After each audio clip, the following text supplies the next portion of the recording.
அரசு பணியை நோக்கி உங்கள் மகிழன் சேனல். இப்படிக்கு அருண். அனைவருக்கும் வணக்கம். உங்கள் மகிழன் சேனல் அருண் பேசுகிறேன். இன்றைக்கி நம்ம என்ன டாபிக் பார்க்க போகிறோம் அப்படின்னா, ஊரக வளர்ச்சி ஊராட்சித்துறையோட கீழே இருக்க வறுமை ஒழிப்பு திட்டங்கள் மற்றும் ஊரக கடன்கள் சம்பந்தமாக பார்க்க போகிறோம். இந்த டிபார்ட்மெண்ட்டை பொறுத்தளவுக்கு இந்த பாலிசினோட பொறுத்தளவுக்கு நம்ம என்னென்ன ஸ்கீம் இருக்குது, அதோட நோக்கம் என்ன மட்டும் பார்த்துக்கிட்டா போதும். இது ரொம்ப எதுக்கு யூஸ் ஆகுனா, மெயின்ஸுக்கு யூஸ் ஆகும். Group 1 mains, group 2 mains, objective descriptive டைப்புக்கு ரொம்ப யூஸ் ஆகும். அதுக்காண்டி பார்க்க போகிறோம். வறுமை ஒழிப்பு திட்டங்கள் மற்றும் ஊரக கடன்கள் கொள்கை விளக்கு குறிப்பு 2024 to 2025 மானிய கோரிக்கை 42 திரு உதயநிதி ஸ்டாலின் அவர்கள், மாண்புமிகு உதயநிதி ஸ்டாலின் அவர்கள் இளைஞர் நலன் மற்றும் விளையாட்டு மேம்பாட்டுத்துறை அமைச்சர் அவர் தான். ஏன்னா அந்த ஊரக வாழ்வதில் அவர் தான் முக்கியமான பங்கு வகிக்கிறாப்புல. மொத்தம் எத்தனை இது இருக்குன்னா, ஒரு 6, 8, 9, 10 அத்தியாயம் இருக்குது. நான் டக்குன்னு அதை மட்டும் முடிச்சு விட்ருவோம்.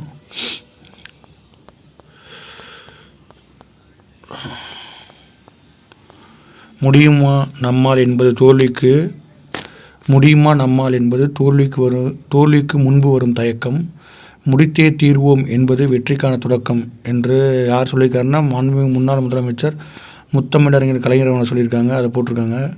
இந்த சுய உதவி குழு அப்படின்றது நாட்டுக்கு முன்னுதாரணமாக திகழுது அப்படின்னு சொல்லி கொடுத்துருக்காங்க. வறுமை ஒழிப்பு திட்டங்களில் முன்னெச்சரிக்கையாக விளங்கிய மகளிர் திட்டங்கள் எதுனா, தமிழ்நாடு மாநில ஊரக வாழ்வாதார இயக்கம் கொடுத்துருக்காங்க, தமிழ்நாடு நகர்ப்புற வாழ்வாதார இயக்கம், தீனதயாள் உபாத்யாயா கிராம திறன் பயிற்சி மேம்பாடு திட்டம், வாழ்ந்து காட்டுவோம் திட்டம். இதெல்லாம் பின்னாடி தெளிவாக படிப்போம். இந்த திட்டங்கள்லாம் நமக்கு எப்படி யூஸ் ஆகிருக்கும்னா, ஆள் போல தரித்து, ஆள் போல தலைத்து, அருகு போல வேரோடி, அனைத்து மக்களுக்கும் பயன்பெறுவதற்கு அடித்தளமிட்ட யாருன்னா முத்தமிழறிஞர். இது எல்லாமே நம்ம பின்னாடி பார்ப்போம், தெளிவாக படிப்போம். இப்போதைக்கு வேகமாக கொஞ்சம் முன்னாடி பார்த்துருவோம். இந்த திட்டங்களால் நமக்கு என்ன நன்மை நடந்திருக்கு அப்படின்னா, பெண்கள் தொழில் முனைவராகி பொருளாதார சுயசார்பும் தன்னம்பிக்கையும் மிக்கவர்களாக திகழ்கின்றன அப்படின்னு சொல்லி கொடுத்துருக்காங்க. இந்த மேலே பார்த்தோம்னா, வாழ்ந்து காட்டுவோம், தீனதயாள் உபாத்யாயா ஸ்கீம்ஸ், இது எல்லாத்தினாலையும் பெண்கள் கூட இன்று பல்வேறு பயிற்சிகள் பெற்று தொழில் முனைவராகி பொருளாதார சுயசார்பும் தன்னம்பிக்கை மிக்கவர்களாக திகழ்கின்றன அப்படின்னு சொல்லி கொடுத்துருக்காங்க. ஏழைகளின் சிரிப்பும் மகளிரின் மகிழ்ச்சியும் தான் சிறந்த நிர்வாகத்திற்கான உண்மையான அளவுகோல் அப்படின்னு சொல்லி யார் சொல்லுங்க, இப்போ நம்முடைய மாண்புமிகு தமிழ்நாடு முதலமைச்சர் திரு மு.க. ஸ்டாலின் அவர்கள் சொல்லியிருக்காங்க. ஏழைகளின் சிரிப்பும் மகளிரின் மகிழ்ச்சியும் தான் சிறந்த நிர்வாகத்திற்கு உண்மையான அளவுகோல் அப்படின்னு வேறுனா மாண்புமிகு முதலமைச்சர் திரு மு.க. ஸ்டாலின் அவர்கள் சொல்லியிருக்காங்க. தமிழக அரசு முன்னோடி மாநிலமாக திகழ்கிறதுக்கு முக்கியமானது என்னென்னா, பொருளாதார சுதந்திரம். யாருக்குன்னா பெண்களுக்கு பொருளாதார சுதந்திரம் கொடுக்கணும். அடுத்து அவங்க சமூக பொருளாதாரம், அவங்களோட அரசியல் அதிகாரம், பல்வேறு திட்டங்களை செயல்படுத்துவதன் மூலமாக தமிழக அரசுக்கு முன்னோடி மாநிலமாக திகழுது அப்படின்னு சொல்லி கொடுத்துருக்காங்க. மாநிலத்தில் பெண்கள் மக்கள் தொகை கிட்டத்தட்ட சம பங்கு இருக்காங்க அப்படின்ற ஒரு டேட்டா கொடுத்துருக்காங்க. இப்போ 100 பேர் இருக்காங்கன்னா 50 பெண்கள் 50 ஆண்கள் இருக்கும் அப்படின்ற மாதிரி சொல்கிறாங்க. பெண்களின் சுயமரியாதையை ஊக்குவித்தல், சொந்த விருப்பங்களை தீர்மானிக்கும் திறனை வளர்த்தல் மற்றும் அவர்களின் உரிமை மூலம் அவர்களுக்கும் மற்றவர்களுக்கும் உள்ள சமூக மாற்றத்தை ஏற்படுத்துவதன் வழியாக பெண்கள் அதிகாரம் அளித்தல் மேம்படுகிறது. ஆனால் பெண்களுக்கு அதிகாரம் அளித்தல் எப்போ மேம்படுதுன்னா, அவங்கள சொந்த விருப்பத்தை தீர்மானிக்கும் திறனை வளர்க்கணும், சுயமரியாதையை ஊக்குவிக்கணும், அவர்களின் உரிமை மூலம் அவர்களுக்கு மற்றவர்களுக்கும் சமூக மாற்றத்தை ஏற்படுத்தணும் அப்படின்னு சொல்லி கொடுத்துருக்காங்க. பெண்களை அதிகாரப்படுத்துவதற்கான தொலைநோக்கு திட்டங்களை உருவாக்குவதில் முன்னோடி மாநிலமாக தமிழ்நாடு இருக்குது அப்படின்னு சொல்லி கொடுத்துருக்காங்க.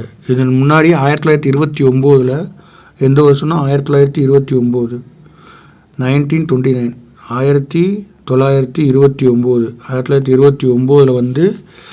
சுயமரியாதை இயக்க மாநாடு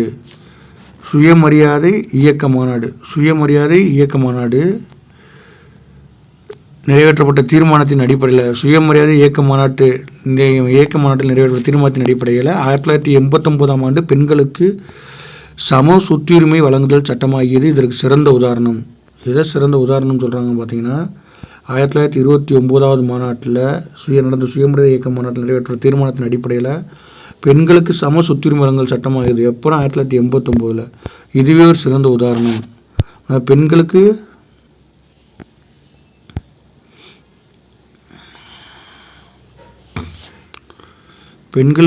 சம சொத்துரிமை வழங்குதல் சட்டமாக எந்த வருஷம் 1989, எதன் அடிப்படையில் உருவாகுச்சுன்னா 1929.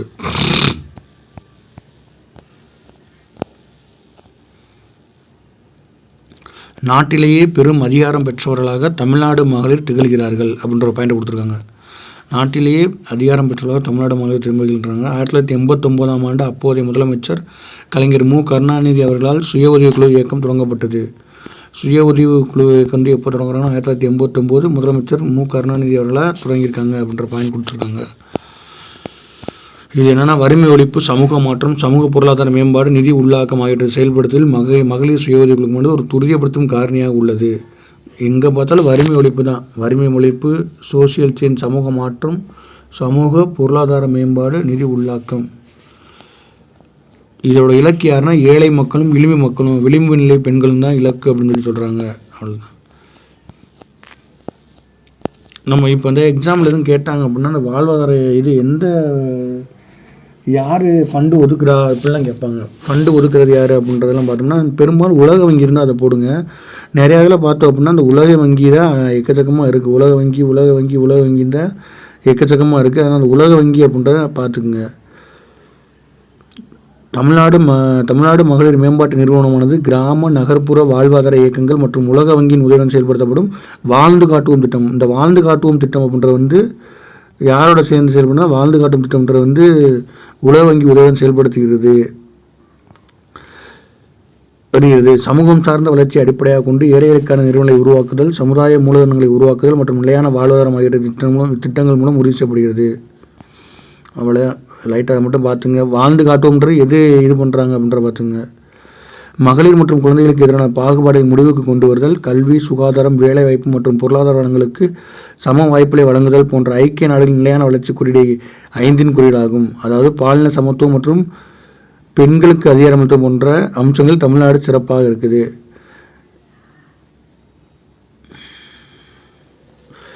STC 5 இந்த STC எல்லாத்தையும் சொல்லிடுறாங்க. STC 5 என்ன சொல்லுதுன்னா கல்வி, சுகாதாரம், வேலைவாய்ப்பு மற்றும் பொருளாதாரங்களுக்கு சம வாய்ப்புகள் வழங்குதல் போன்றன ஐக்கிய நாடுகளின் நிலையான வளர்ச்சி இலக்கு 5 குறிக்கோளாகும். பாலின சமத்துவம் மற்றும் பெண்கள் அதிகாரம் அளித்தல் அப்படின்ற சொல்கிறது வந்து 5 STC 5. நம்ம தமிழ்நாடு மகளிர் மேம்பாட்டு நிறுவனம் 6 இலக்கை வச்சுருக்கு. என்னென்ன அப்படின்னா வறுமையின்மை, பசியின்மை, ஆரோக்கியமின்மை, நல்ல ஆரோக்கியம் மற்றும் நல்வாழ்வு. வறுமையின்மை, பசியின்மை, வறுமை இல்லாமல் இருக்கணும், பசி இல்லாமல் இருக்கணும், ஆரோக்கியம் நல்லா இருக்கணும், நல்வாழ்வாக இருக்கணும், பாலின சமத்துவம் ரொம்ப முக்கியமானது, கண்ணியமான பணிகள் மற்றும் பொருளாதார வளர்ச்சி, சமத்துவமின்மையை குறைக்கணும் அப்படின்னு சொல்லி கொடுத்துருக்காங்க. ஒரு முடிச்சிருங்க.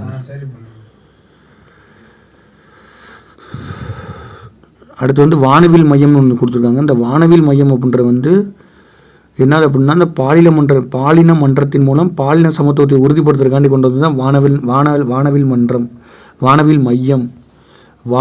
மையம்னு ஒன்று இருக்குது, வானவில் மன்றம் ஒன்று இருக்குது.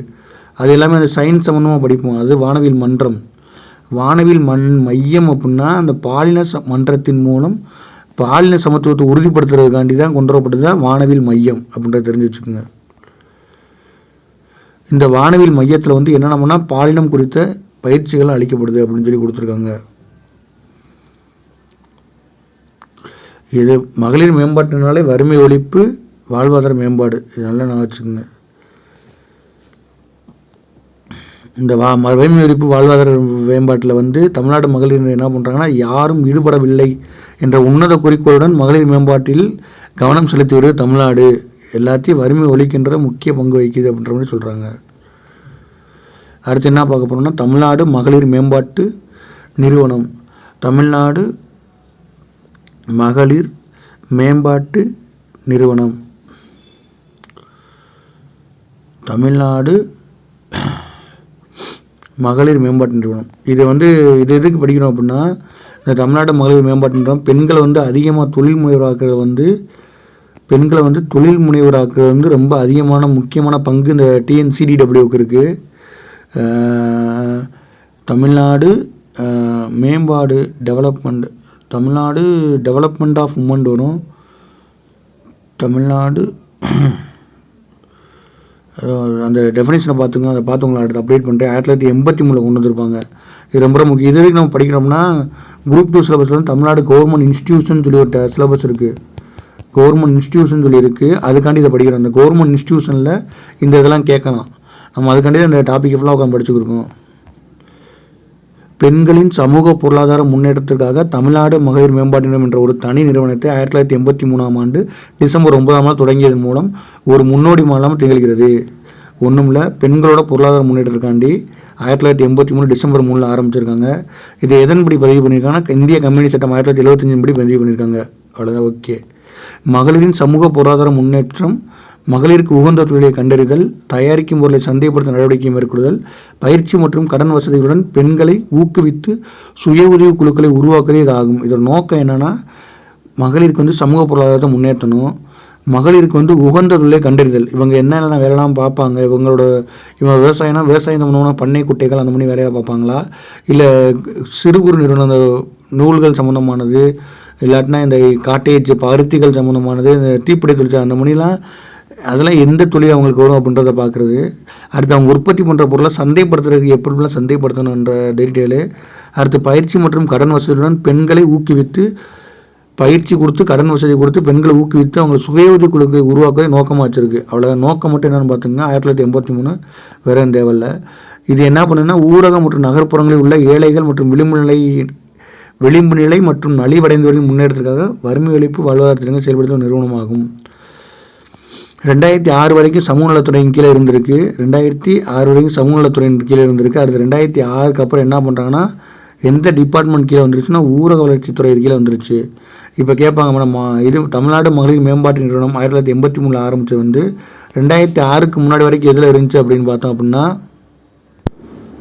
2006 வரைக்கும் பார்த்தோம் அப்படின்னா சமூக நலத்துறையின் கீழே இருந்துச்சு. அடுத்து 2006க்கு அப்புறம் யாருக்கு மாறுது அப்படின்னா ஊரக வளர்ச்சி மற்றும் ஊராட்சித்துறையோட நிர்வாக கட்டுப்பாட்டின் கீழே கொண்டு வராங்க.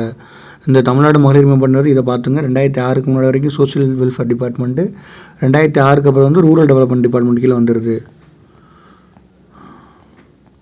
இந்நிறுவன அமைப்பு தமிழக மகளிர் மேம்பாட்டு நிறுவனம் வந்து இந்திய நிறுவன சட்டம் 2013 படி பதிவு செய்யப்பட்டு அதோட தலைவர் யாராக இருக்குன்னா ஊரக வளர்ச்சி மற்றும் ஊராட்சி தலைவரோட அரசு முதன்மை செயலாளர் இருக்காப்புல. அது சம்மந்தம் வேறு எதுவும் தேவையில்லை. அது அப்படியே கீழே வந்துடுங்க.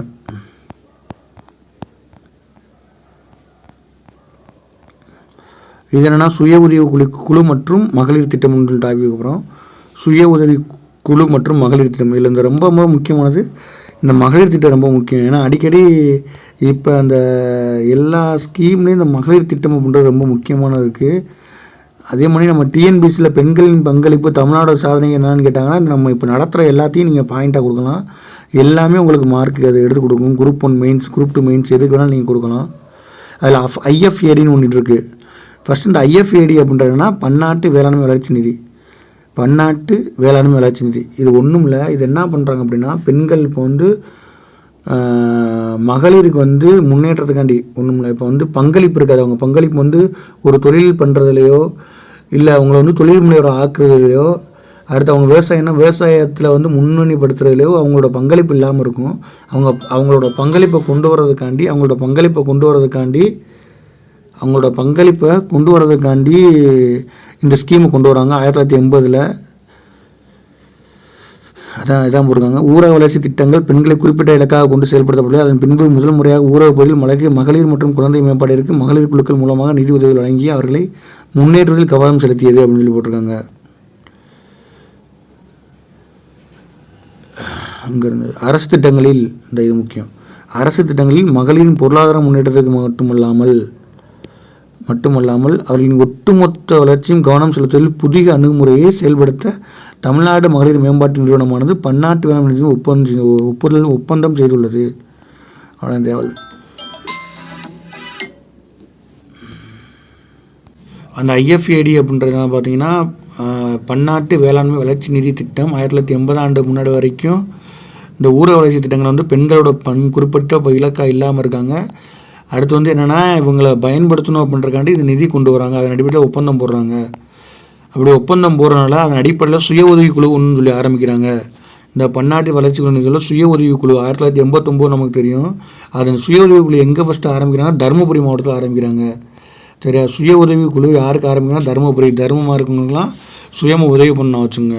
அதுக்கப்புறம் 92 அப்புறம் தென்னார்காடு, 93 வந்து மதுரை ராமநாதபுரத்தெல்லாம் விரிவுபடுத்துகிறாங்க. பின்னாடி வந்து இந்த திட்டம் வந்து எங்கமான தமிழ்நாடு மகளிர் மேம்பாட்டு திட்டங்களின் மூலம் மகளிர் திட்டம்னு அறிவிச்சுக்கிறாங்க பின்னாடி.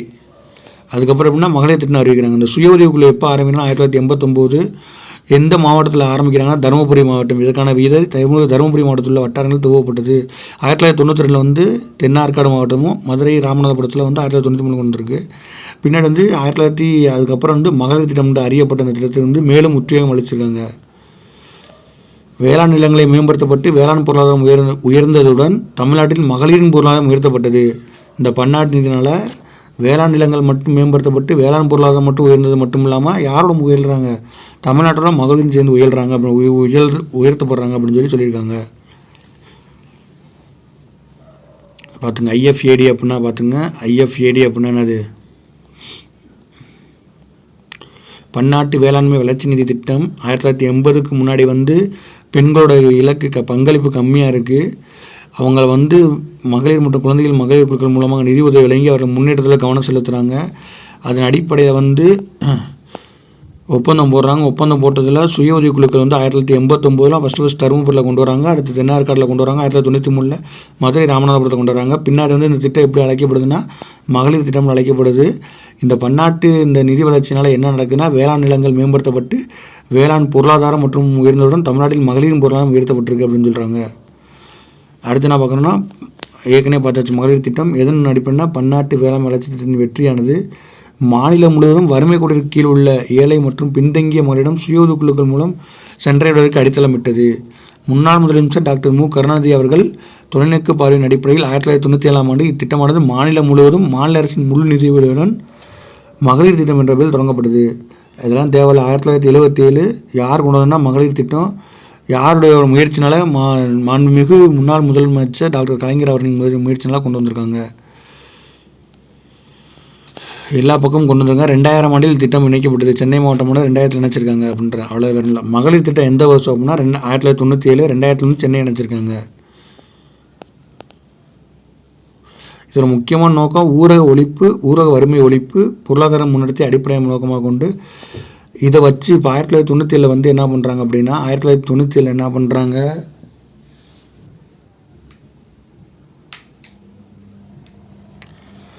1997 என்ன பண்ணுறாங்க அப்படின்னா இல்லை ப்ரோ கொசு ரொம்ப கடிக்குதுப்பா படிங்க. 1997 என்ன பண்ணுறாங்கன்னா மகளிர் திட்டம்னு ஒன்று கொண்டு வருவாங்க. மகளிர் திட்டம் வந்து மாண்புமிகு முன்னாள் முதலமைச்சர் ஒரு கலைஞர் அவர்களின் முயற்சினால் அது 1997 கொண்டு வராங்க. இந்த மகளிர் திட்டம் வந்து எல்லா ஊரக பகுதி எல்லாத்துலேயுமே என்னென்னா வறுமை ஒழிப்பு வந்து ரொம்ப அதிகமான ஈடுபடுது. ஊரக பகுதியில் வறுமை ஒழிக்கிறதுல ரொம்ப இதாக இருக்கனால இதை பற்றி சென்ட்ரல் கவர்மெண்ட் ஆராய்ஞ்சு அதன் அடிப்படையில் வெற்றி காரணமாக 1999 என்ன பண்ணுறாங்கன்னா அரசோட சொர்ண ஜெயந்தி கிராம் சுரஸ்கார் யோஜனா அப்படின்ற திட்டத்தை நாடு முழுவதும் அறிமுகப்படுத்துகிறாங்க. இது நம்ம தமிழ்நாடோட ப்ளஸ் பாயிண்ட்டு. ஊரக வறுமை ஒழிப்பு மற்றும் பொருளாதார முன்னெடுத்தை அடிப்படையாக நோக்கமாக கொண்டு 1999 ஒன்றிய அரசு வந்து ஸ்வர்ண ஜெயந்தி கிராம் சுரஸ்கார் யோஜனா அப்படின்ற ஸ்கீமை கொண்டு வந்திருக்காங்க. இந்த SJSY அப்படின்னா ஸ்வர்ண ஜெயந்தி சுரஸ்கர் யோஜனா அப்படின்ற நான் வச்சுக்கணும். ஸ்வர்ண ஜெயந்தி கிராம் சுரஸ்கர் யோஜனா அப்படின்ற நான் வச்சுக்கணும். அவ்வளோதான், வேறு எதுவும் தேவையில்லை. அடுத்து தமிழ்நாடு மகளிர் மேம்பாட்டு நிறுவனத்தின் கீழ் வாழ்வாதார இயக்கங்கள் என்னென்ன இருக்குன்னு பார்ப்போம். எல்லாமே நம்ம கொஸ்டின் பார்த்ததே வறுமை ஒழிப்பு திட்டங்கள் தான் போட்டிருக்கு. இது எல்லாமே வறுமை சம்மந்தமாக வரும். தமிழ்நாடு மகளிர் மேம்பாட்டு நிறுவனத்தின் கீழ் வாழ்வாதார இயக்கங்கள் வறுமை ஒழிப்பினை முதன்மை நோக்கமாக கொண்டு ஒருங்கிணைந்த சமூக பொருளாதார முன்னெடுத்தை உறுதிப்படுத்தும் நோக்கில் செயல்பட்டு வருகின்றது. தமிழ்நாடு மகளிர் மேம்பாட்டு நிறுவனமானது மகளிருக்கான சமூக பொருளாதார மற்றும் அரசியல் பங்களிப்பை உறுதிப்படுத்தும் நோக்கில் மகளிருக்கான பல்வேறு வறுமை ஒழிப்பு மற்றும் வாழ்வாதார திட்டங்களை செயல்படுத்துவதன் மூலம் இவை சாத்தியமாகிறது. வறுமை ஒழிப்பு மற்றும் வாழ்வாதார திட்டங்களை செயல்படுத்துவதன் மூலம் சாத்தியமாகிறது. யாருன்னா தமிழ்நாடு மகளிர் மேம்பாட்டு நிறுவனம். சரி, தமிழ்நாடு மகளிர் மேம்பாட்டு நிறுவனத்தில் செயல்படுத்தப்படும் பல்வேறு திட்டங்கள் என்னென்ன ஸ்கீம்லாம் இருக்குது, இது எல்லாமே சிலபஸ்ஸு. TNSRLM அப்படின்ற சிலபஸ்ஸு, NRETP அப்படின்ற சிலபஸ்ஸு, DDU GKY அப்படின்ற சிலபஸ்ஸு, TNULM அப்படின்ற சிலபஸ்ஸு என்னென்ன இருக்குன்னு பார்த்துக்கணும். Tamil Nadu state rural livelihood mission அப்படின்னு சொல்லுவாங்க. எஸ்ஆர்எல்எம்னா Tamil Nadu state rural livelihood mission அப்படின்னா TNSRLM. National rural economic innovation புத்தாக்கம்னா அது டி மட்டும் அதுவும் ப்ரோக்ராம்டு வரும். அடுத்து வந்து பார்த்தோம் அப்படின்னா டிடியூ ஜிகேஒய் தீனதயாள் உபாத்யாயா கிராமின் கௌசல் யோஜனா. கௌசல் அப்படின்னா திறன் அர்த்தம். அவங்களோட திறன்மையை வளர்க்குறது தான் கௌசல். கிராமின் கௌசல் யோஜனா டிடியூ எல்லாமே டெஃபினேஷன் கேட்டிருக்காங்க, அப்ரிவேஷன். எஸ்ஆர்எல்எம்னா என்னது, டிடியூ ஜிகேஒய் அப்படின்னு என்னது. அடுத்து வந்து பார்த்தோம் அப்படின்னா அந்த எஸ்ஜிஎஸ்ஒய் ஸ்வர்ண ஜெயந்தி கிராம் சுரஸ்கர் யோஜனா அப்படின்னா என்னது. மகளிர் திட்டம் 1997 ஆரம்பிச்சிருக்காங்க. 1983 டிஎன்சிடிடபிள்யூ தமிழ்நாடு டெவலப்மெண்ட் ஆஃப் உமன் சொல்லி வரும். டிஎன்சிடிடபிள்யூ தமிழ்நாடு டெவலப்மெண்ட் ஆஃப் உமன் அப்படின்றது வந்து 1983. இது எல்லாமே டிஎன்பிசி கொஸ்டின். அதுக்கானே திரும்ப சொல்கிறது. இப்போ தமிழ்நாடு மாநில ஊரக வாழ்வாதார இயக்கம் என்ன சொல்கிறாங்க அப்படின்னா, ஊரகம் சொல்கிறாங்க அப்படின்னா ரூரலில் வந்து வறுமை ஒழிக்கணும், அவ்வளோதான். இதை பற்றி நான் வச்சுக்கோங்க. தீனதயாள் அந்தியோஜனா தேசிய ஊரக வாழ்வாதார இயக்கம். இது முக்கியமான டாபிக்னால இது நம்ம ஒரு 3 பாட்டாக பார்க்க போகிறோம். அடுத்த டாபிக் வந்து 4.1 அடுத்த கிளாஸ் கன்டினியூ பண்ணுவோம். நன்றி, வணக்கம்.